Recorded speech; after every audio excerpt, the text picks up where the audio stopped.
एक बार की बात है, एक रियासत के मंत्री ने राजा को अपनी बेटी के विवाह समारोह में निमंत्रित किया।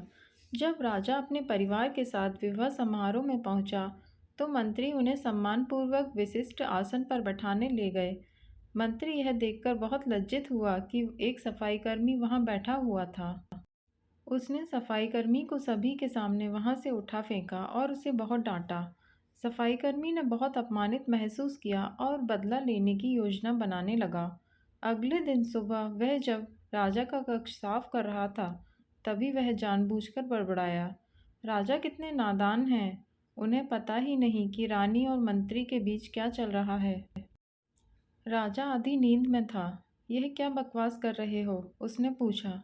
महाराज, मैं पूरी रात सो नहीं पाया, मैं तो नींद में बड़बड़ा रहा था, सफाईकर्मी जवाब में बोला। हालांकि उसकी बात सुनकर राजा के मन में संदेह के बीज पड़ गए थे। राजा मंत्री से चिढ़ने लगा और समय समय पर अपमानित करने लगा। एक दिन तो उसने द्वारपालों से यह तक कह दिया कि वे मंत्री को महल में ही न घुसने दें। मंत्री राजा के व्यवहार से बहुत चकित था, लेकिन कुछ विचार करने के बाद उसे समझ में आ गया कि सफाईकर्मी ही इसके लिए जिम्मेदार हो सकता है। मैंने उसका अपमान किया था और उसी का उसने बदला लिया है।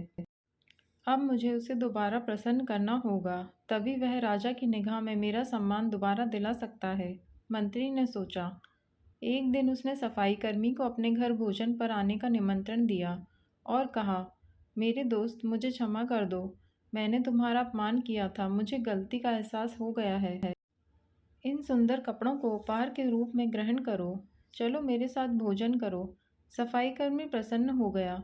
वह सोचने लगा, मंत्री तो अच्छा आदमी है, मैंने ही उस दिन गलती कर दी थी। अब सफाईकर्मी प्रसन्न था और प्रयास करने लगा कि मंत्री के बारे में राजा की धारणा बदल जाए। एक बार जब वह राजा के कक्ष में गया तो राजा सो रहा था। वह बड़बड़ाने लगा, अरे राजा का तो दासी के साथ प्रेम संबंध है, बड़ी लज्जा की बात है। राजा ने उसका बड़बड़ाना सुना तो उठकर बैठ गया। राजा ने सफाईकर्मी को बहुत डांटा। सफाईकर्मी बोला, क्षमा कर दे महाराज, मैं पूरी रात सो नहीं पाया, इसलिए दिन में ही नींद में बड़बड़ा रहा था। राजा को अपनी गलती समझ में आ गई। इस तरह की अफवाह के चक्कर में आकर उसने अपने बहुत अच्छे सलाहकार की अनदेखी शुरू कर दी थी। राजा ने मंत्री को बुलाया और दोनों फिर से मित्र बन गए।